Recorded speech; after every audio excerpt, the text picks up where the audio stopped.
Hi, Phil Schoenberg, Fastpitch Power. We've talked numerous times about how important it is to vary your speed as a pitcher from one pitch to the next. Just take this year's College World Series as an example, and you need look no further. You had one pitcher, a great pitcher, who was throwing almost every pitch, no matter what pitch he was throwing, at approximately 70 miles an hour. That pitcher, in the third inning, ended up sitting in the dugout, having given up several runs to the opposition.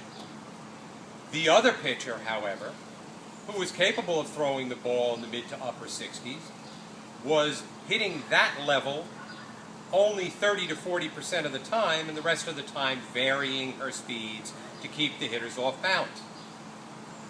For a hitter, if I'm seeing the same speed pitch over and over again, it's all about timing and tracking.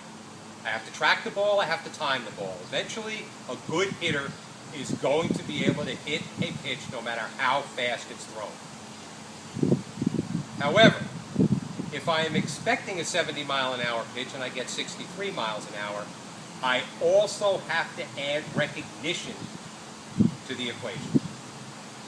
Anything you can do as a pitcher to have the batter have to analyze more components of what that ball is doing, the more effective you're going to be. I had a great question asked of me of another pitching coach. She said,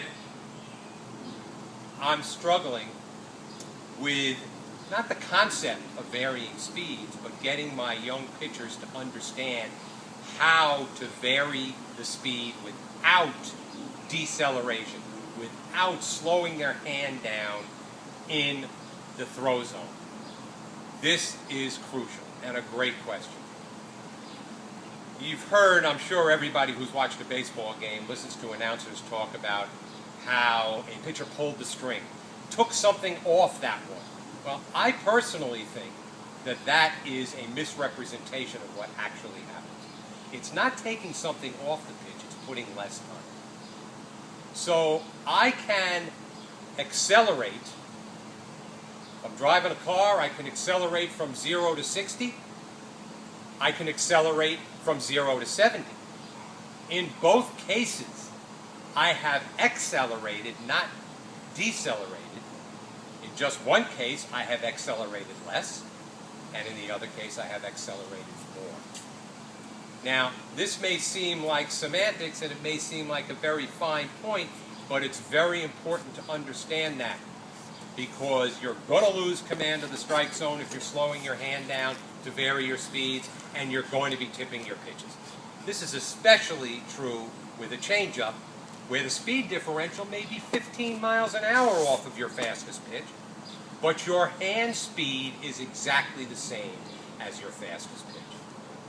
Now, for your movement pitches, your curveball, your drop ball, your rise ball, your screwball, the grip, the release, how your hand moves in the throw zone, and we've talked about all of these things, is going to impact how fast that ball goes, and accelerating somewhat less, not decelerating, accelerating somewhat less will enable you to take 3-4 miles an hour off of your pitch and have your fastest pitch become that much more effective, keeping the batters off balance. This is very important.